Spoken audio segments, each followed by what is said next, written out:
Dice así: y el espíritu de aquel que levantó de los muertos a Jesús mora en vosotros. El que levantó a los muertos a Cristo Jesús vivificará también vuestros cuerpos mortales por su espíritu que mora en vosotros. Diga conmigo: Jesús está vivo. Sabes, de repente a mí me choca, me genera un cortocircuito en mi cabeza el ver la imagen de un Cristo sufriendo. Sí, Jesús sufrió, pero muchos se quedan con la imagen de un Cristo, de un Jesús que ahí pobrecito en la cruz. Pero no. O sea, sí, Jesús sufrió, claro. Y por eso ahorita celebramos la Santa Cena, recordando el sacrificio de su cuerpo, recordando el derramamiento de su sangre. Pero Jesús al tercer día, ¿qué pasó? Resucitó, y esa tumba está vacía. ¿Alguien dice amén a esto? Y algún día tú y yo le veremos cara a cara. Esa es nuestra esperanza. El problema es que muchos no tienen la revelación de lo que es la resurrección como un fundamento de nuestra fe cristiana. Filipenses 3:10 nos dice: a fin de conocerle y el poder de su resurrección y la participación en sus padecimientos, llegando a ser semejante a él en su muerte. Juan 11:25 nos dice: le dijo Jesús: yo soy la resurrección y la vida. El que cree en mí, aunque esté muerto, vivirá. Es decir, aunque podamos morir físicamente, cuando nosotros fundamentamos nuestra fe y creemos en Cristo Jesús y nos hacemos sus discípulos, escucha, la muerte es un paso para la eternidad. Así que no tengas miedo a la muerte. Más bien, ahora que estás en vida, que el temor de Dios fluya en tu vida para que tú puedas acercarte confiadamente a ese trono de la gracia. ¿Qué pasaba? Los apóstoles predicaron no de la filosofía de Jesús. Los apóstoles en el libro de Hechos predicaban la muerte de Cristo, pero sobre todo ellos predicaban la resurrección de Jesucristo. Escúchame, el mismo espíritu que levantó a Cristo de entre los muertos mora en ti. Es el Espíritu Santo. Así que la resurrección también fluye en tu vida. Hechos 4:33 dice: y con gran poder los apóstoles daban testimonio de la resurrección del Señor Jesús, y abundante gracia era sobre ellos. Déjame decirte algo: predica la resurrección de Cristo. Habla de que Cristo resucitó. Entonces, si te volvemos a hacer la pregunta: ¿por qué crees en Jesús? ¿Qué le vas a decir a la gente? ¿Por qué crees en un Cristo por qué crees? ¿No ves que Él murió? Y la gente hoy se centra: ay, Jesús murió, ay, pobrecito. ¿Y tú qué le vas a responder? Pero al tercer día, ¿qué pasó? Se levantó.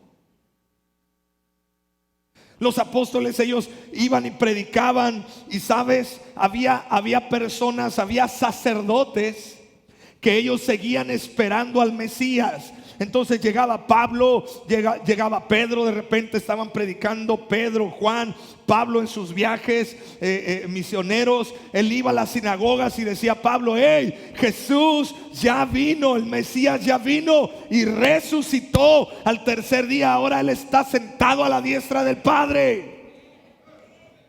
Y entonces esa gente que sí sabía de todo lo que era la liturgia en esos tiempos, entendían, y había convicción del Espíritu Santo de que Cristo ahora está a la diestra del Padre. Es decir, Jesús venció a la muerte. Y hago un paréntesis: no quiero decir que no va a haber sufrimiento, y no estoy diciendo que no va a haber dificultad. Pero ahorita voy para allá. Primero quiero que nos quede bien en claro. Diga conmigo, Jesús resucitó. No, pero hermano, dígamelo como que usted está. Diga conmigo, Jesús resucitó. Eso. Dile así al que está al lado tuyo, Cristo vive. De repente cuando yo visito a algunos hermanos en sus casas, llego yo, en aquellos tiempos se estilaba, pero bueno, de repente me gusta hacerlo. Llego a la casa de muchos y les toco y luego les digo, ¿quién vive? Y luego me responden allá adentro, Cristo. Y le digo, a su nombre, gloria. Y luego, ¿qué era? A su pueblo, la victoria. No, hombre, teníamos toda una porra cristiana. Pero si yo llego a tu casa y digo, ¿quién vive? ¿Qué vas a decir? Bueno, vives tú en casa. Pero, ¿y si yo te digo, quién resucitó? Él resucitó. ¿Por qué eres cristiano entonces? ¿Porque te vas a hacer rico? ¿Porque te han prometido que que si vienes a la iglesia vas a prosperar? Prosperidad es importante, y es parte de la Biblia. De hecho, la Biblia habla mucho de prosperidad. Pero ¿por eso crees en Jesús? ¿Porque vas a prosperar? ¿Por qué crees en Cristo? Ay, es que yo creo en Cristo. A ver si me hace el milagrito de que mi marido se convierta ahora sí. ¿Por qué crees en Cristo? Pues a ver si ahora sí ya me sana de este dolor que traigo. ¿Por qué crees en Cristo? ¿Por qué creemos en Cristo, amada iglesia? Los que me están viendo ahora en redes sociales, chúchele ahí y póngale, Cristo resucitó. Ahora, importante, ¿se puede resucitar lo que está vivo? ¿Se puede resucitar lo que está vivo?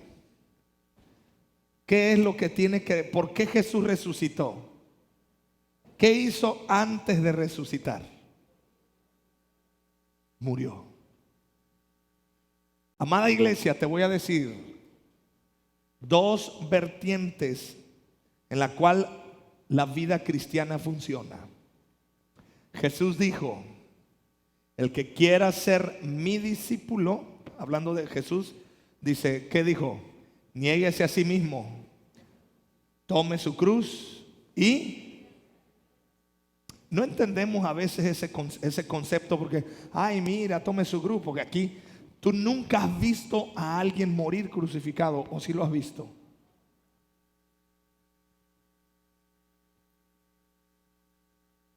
Te voy a poner un contexto un poco más moderno. Es como que si tú estás en medio de una batalla y donde hay balacera, cuernos de chivo, R15, y luego llega Jesús y dice, ok, ¿quieres ser mi discípulo? Sí, sálvame. Ok, quítate el chaleco antibalas, sal de tu escondite y sígueme. O sea, ¿qué te está dando a entender Jesús? Me van a caer los balazos. En aquellos tiempos, cuando la gente escuchaba a Jesús decir, niégate a ti mismo, toma tu cruz y sígueme, ¿sabes qué es lo que Jesús les estaba dando a entender? Vas a tener que morir a tu yo. Vas a tener que morir a muchas cosas para abrazar mis enseñanzas, para abrazar la verdad que te va a hacer libre. Entonces, ¿usted quiere experimentar el poder de la resurrección de Cristo en su vida? Hay que morir. Nadie puede experimentar resurrección si no hay muerte. ¿Cómo fue la muerte de Jesús? Bueno, cruel. La muerte de Jesús fue súper cruel. No podemos entender el poder de la resurrección sin primero ver la muerte de Jesús. Primeramente fue una muerte terrible, cruel. Lo lastimaron, lo latigaron. Bueno, los romanos eran expertos en hacer sufrir a la gente. La muerte de Jesús tiene dos partes: la muerte física y la muerte espiritual. Y ambas tuvieron lugar. ¿Sabes? Jesús no murió, primeramente, no murió en el Calvario, en el Gólgota, en el Cerro de la Calavera, aunque ahí murió físicamente. Pero Jesús murió desde antes. ¿Sabes dónde sucedió esa muerte? En el Getsemaní. Jesús tuvo que beber de la copa que le dio el Padre. Mateo 26:39. Él se adelantó un poco más y se inclinó rostro en tierra mientras oraba: Padre mío, si es posible que pase de mí esta copa de sufrimiento, sin embargo, quiero que se haga tu voluntad, no la mía. ¿Cuándo Jesús murió? Ahí. Amada iglesia, amigos, familia, el detalle de nosotros es que sí nos emociona y nos alegra la resurrección de Jesús, pero entendamos esto: también nosotros somos coherederos de Cristo Jesús, pero también la Biblia nos dice que somos copartícipes de su muerte y de su resurrección. Dígame amén. Nos detenemos a decir amén porque, a ver, espérame, o sea, a ver, ¿va a haber muerte primero? Si no estoy hablando de una muerte física, que al final te voy a leer un testimonio. Yo lo estaba leyendo ayer en la noche y no pude, terminé llorando. Y no sé si ahorita, hace rato estaba volviendo a leer el testimonio ahí en la oficina. Dije: Señor, no quiero llorar, pero es que vas a darte cuenta de ese testimonio, cómo está tremendo. Hay primero muerte. Escucha, ¿cómo es que yo camino siendo un discípulo de Jesús? ¿Cómo es que yo honro a Cristo? ¿Cómo es que yo me conecto más a Cristo? Todos los días usted tiene que decir: Padre, esta copa de sufrimiento no la quiero, pero hágase tu voluntad. Y te la toma, ¿verdad? Demostramos ser discípulos de Cristo, demostramos amar a Dios cuando tú y yo hacemos, escucha, no tienes que sacrificarte ni andar haciendo lo que latiguearte la espalda y bueno, y el sufrir, esa es otra cosa. Todos los días yo demuestro que muero a mi carne cuando hago pequeños actos de sacrificio por Dios y por mi prójimo. Dicho sea de paso, todos los que estamos casados, dígame amén. Aquí estoy. Levántame la mano. Dios les bendiga a todos los que estamos casados, ¿verdad? Bendiciones, qué alegría es estar casado. ¿Alguien dice amén a esto? ¿Te volverías a casar con el mismo, con la misma?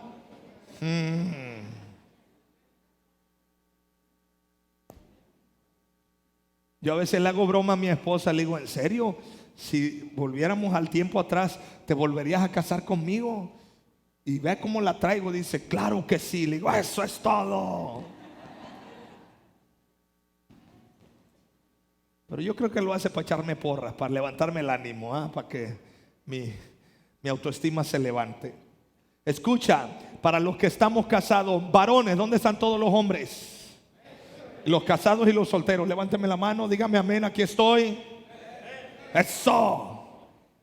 Para los solteros, cuando te vayas a casar, y para los que estamos casados, Pablo dice, Efesios capítulo 5: maridos, amad a vuestra esposa. Dice vuestras esposas porque habla en plural. No estaba hablando que un marido tiene muchas esposas, está hablando porque le está hablando a muchos hombres.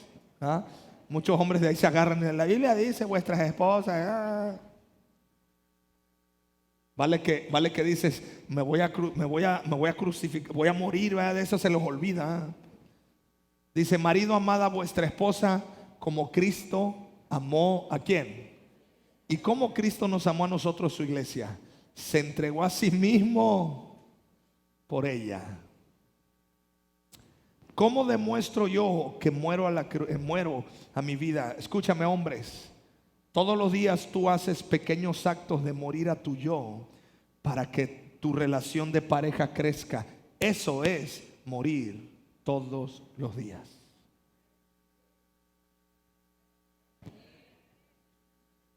Muchos creen que hay que meterse en una tumba y ahí morir. Y a veces somos como Pedro cuando le dijo a Jesús: yo también voy a morir, yo voy a morir en la cruz. Y Jesús le dijo: cálmate, Pedro, es más, me vas a negar 3 veces.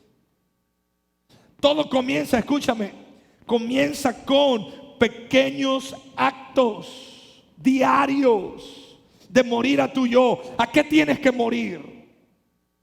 ¿A qué tienes que negarte? ¿En qué momento yo tengo que decirle: Padre, no quiero tomar de esta copa porque sé que está en contra de mí?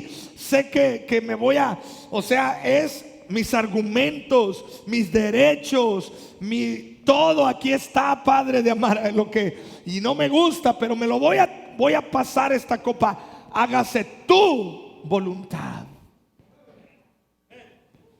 Y entonces, cuando hay muerte, viene el poder del Espíritu Santo. Y después de la muerte, ¿qué viene?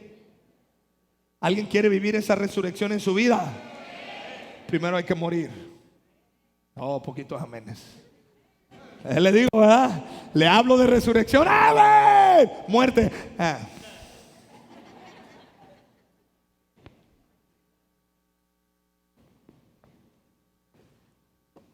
Yo me imagino a Cristo, solo es mi imaginación, Jesús diciendo. Ahora, ¿sabes qué era esa copa que él decía de sufrimiento? Escúchame, todo el pecado de la humanidad estaba en esa copa. Y la Biblia dice en Hebreos que Jesús, nuestro sumo sacerdote, fue tentado en todo, pero nunca pecó. Un hombre santo, puro, un hombre que nunca había pecado, y de repente tomarse una copa llena de todos los pecados de la humanidad. Si nomás con tus pecados y con mis pecados esa copita ya se llena,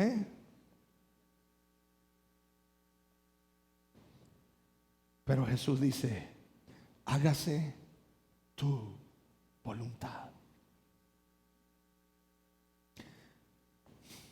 2. Jesús oró y por la fe recibió su resurrección antes de ir a la cruz. ¿Cómo es eso? ¿También ahí resucitó? Hebreos 5:7. Y Cristo en los días de su carne, ofreciendo ruegos y súplicas con gran clamor y lágrimas, al que le podía librar de la muerte, fue oído a causa de su temor reverente. La expresión "le podría librar de la muerte" se refiere a un movimiento del interior. Es decir, cuando Cristo dijo: Padre, hágase tu voluntad, la Biblia dice que Dios lo fortaleció. La Biblia dice que hasta vinieron ángeles ahí y lo fortalecieron. En ese momento, ¿qué pasó en su interior? Él ya había resucitado. ¿Cómo es que experimento la resurrección yo? Cuando yo digo: Señor, hágase tu voluntad. Llega el Espíritu Santo, te fortalece. Llega el Espíritu Santo, te llena de sabiduría, te llena de gracia. Y en ese momento te vuelves a levantar fortalecido por el Señor. Bueno, en ese momento estás experimentando la resurrección del Espíritu Santo en tu vida. Experimentas esa resurrección también. ¿Y cuál fue el último grito de Jesús? Juan 19:30. Cuando Jesús hubo tomado el vinagre, dijo: consumado es. Y habiendo inclinado la cabeza, entregó el espíritu. Consumado es, en el original del griego, es teleo, y significa pagado por completo. Es como cuando tú terminas de pagar la deuda en el banco. Es cuando ya terminas de saldar esa cuenta. Es cuando ya terminas de saldar esa tarjeta de crédito. ¿A poco no sientes que descansas? ¿Alguien ha pasado eso? Que pagas y el problema es que muchos no entienden y terminan de pagar y se vuelven a endeudar. Pero bueno, ese es otro tema. Colosenses 2:14. Anulado el acta de los decretos que había contra nosotros, que nos era contraria, quitándola en medio y clavándola en la cruz, y despojando a los principados y a las potestades, los exhibió públicamente, triunfando sobre ellos en la cruz. Diga: gracias, Cristo. Hasta el centurión romano dijo: verdaderamente este es el Hijo de Dios. La gente dice: pobrecito, pobrecito. No. A Jesús le dolían los clavos, por eso gritó. Pero ese grito no fue de dolor, sino fue un grito de victoria. Jesús sabía que Él estaba venciendo a la muerte y nos estaba regresando a toda la raza humana la capacidad de vencer al enemigo.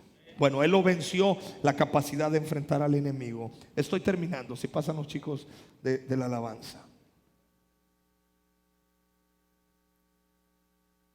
¿Cómo recibimos el poder de la resurrección?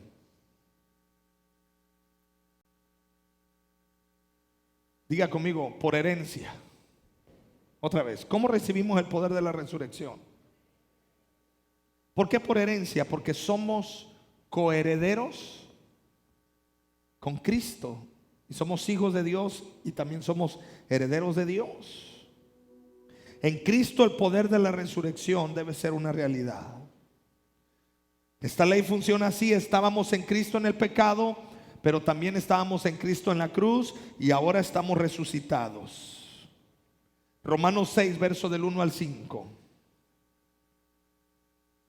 ¿Qué pues diremos? ¿Perseveraremos en el pecado para que la gracia abunde? En ninguna manera, porque lo que hemos muerto al pecado, ¿cómo viviremos aún en él? ¿O no sabéis que todos los que hemos sido bautizados en Cristo Jesús hemos sido bautizados en su muerte? Porque somos sepultados juntamente con Él para muerte por el bautismo, a fin de que como Cristo resucitó de los muertos por la gloria del Padre, así también nosotros andemos en vida nueva. Porque si fuimos plantados juntamente con Él en la semejanza de su muerte, así también lo seremos de la resurrección. Es decir, por eso cuando tú y yo somos bautizados, nos sumergen. La palabra bautizo es sumergir, nos sumergen. Y al ser sumergidos en agua, estamos siendo juntamente con Cristo sepultados. Y cuando nos levantan, estamos siendo juntamente con Cristo resucitados. Ese es el acto del bautismo.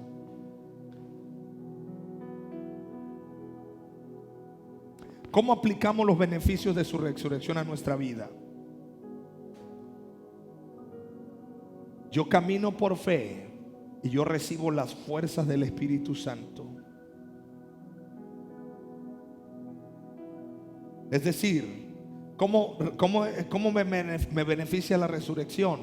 Pues en el momento siguiente, cuando Cristo resucitó, Él le quitó el poder a Satanás.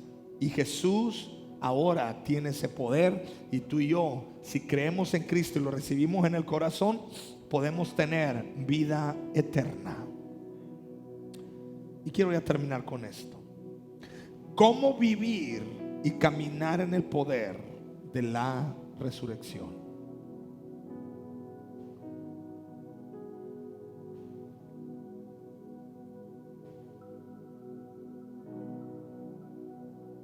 Número 1, diga conmigo: hacer lo mismo que Cristo.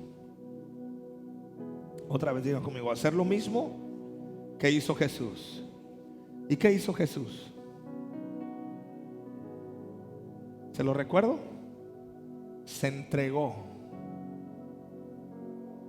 murió y después resucitó. Estar listo para morir todos los días. ¿Cómo experimento ese poder de la resurrección? Diga conmigo: morir todos los días. Y cuando se ponga tensa la situación en el matrimonio, ¿qué tienes que hacer? Discutir, pelear, hasta ganar la discusión porque yo tengo la razón. ¿O qué vas a hacer?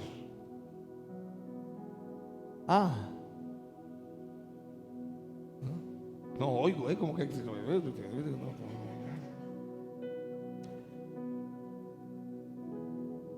cuando se levante ese ego y digas, es que mira, yo hice aquello y ¿qué tienes que hacer en ese momento? Morir, decir, ya no vivo yo, Cristo vive en mí.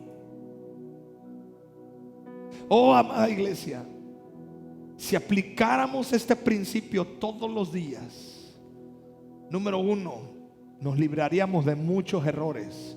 Porque muchos errores que cometemos son porque tenemos muy viva nuestra carnalidad. Y tengo que morir. Juan 12:24.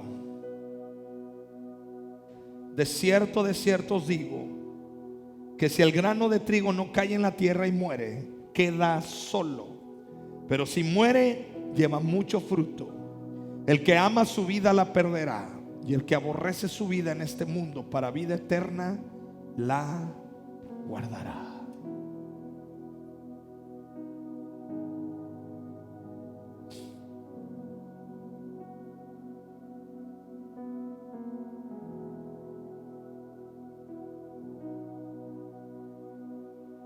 Año 1950, Corea del Norte.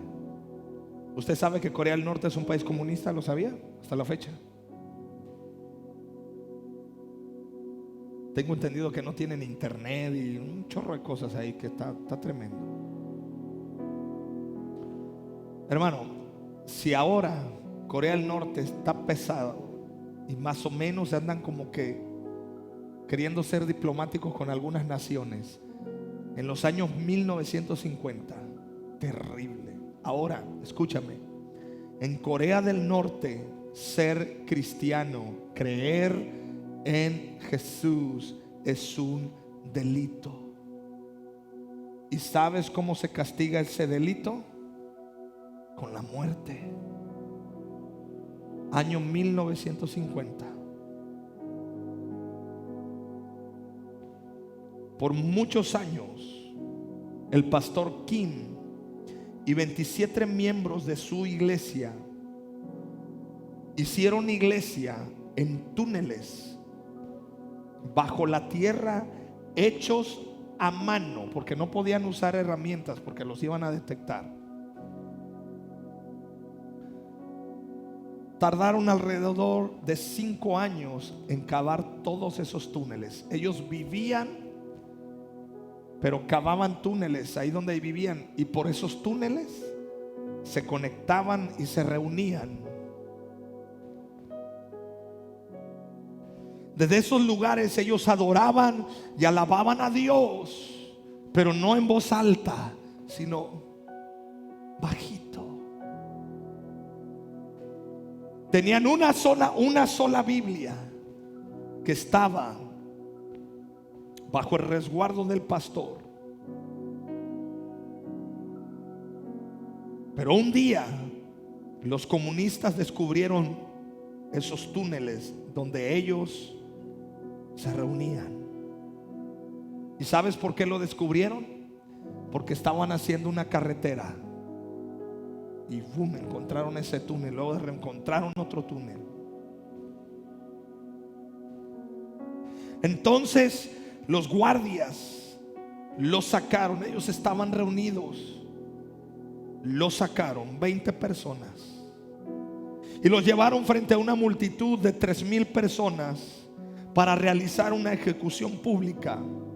Dentro de esos 20 congregantes había mujeres y había niños de 5, 6, 7, 8, 9 años. Y los hombres le dijeron: nieguen a Cristo y salvarán sus vidas. Nadie dijo nada. Entonces agarraron a los niños y los colgaron. Y los niños murieron mirando de frente a sus papás. Y los papás les dijeron a sus hijos: pronto nos veremos en el cielo. Y dicen que los niños murieron con una sonrisa. Y los comunistas llegaron y le dijeron a estos hombres: tienes la oportunidad de negar a Cristo y vivirás. Nadie dijo nada. Mandaron traer una planadora y acostaron a estos hombres y mujeres. Y les dijeron: nieguen a Cristo, todavía están en tiempo.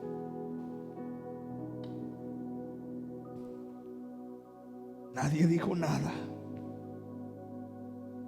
Y cuando la planadora estaba destruyendo sus pies, estos hombres y mujeres comenzaron a gritar: más amor por ti, oh Cristo, más amor por ti.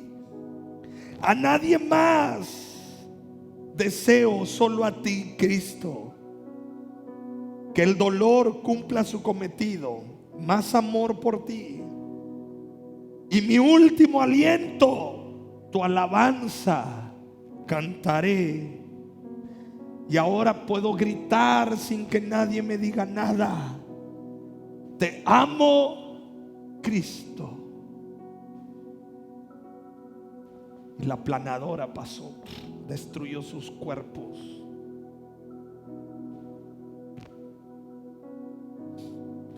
La verdad es que el pastor Kim y los miembros de su congregación literalmente habían muerto por Cristo.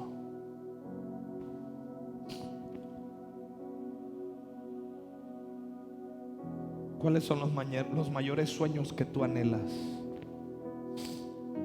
¿Hasta qué punto estás dispuesto a decir: yo amo y creo en Cristo?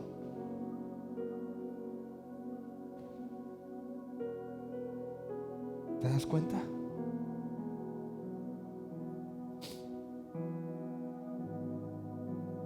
Amada iglesia, seguir a Cristo es morir. Es hacer actos. Yo no te estoy diciendo que vayas y te pongas simplemente seguir a Cristo es hacer pequeños actos diarios para yo morir a mi yo. Y entonces la resurrección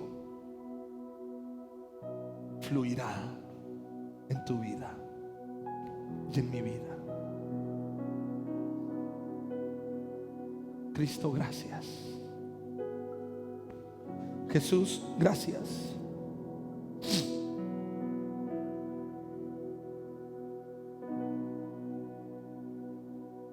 Dale gracias a Cristo. Pero yo quiero que pienses también: ¿qué actos pequeños diarios puedes hacer para morir?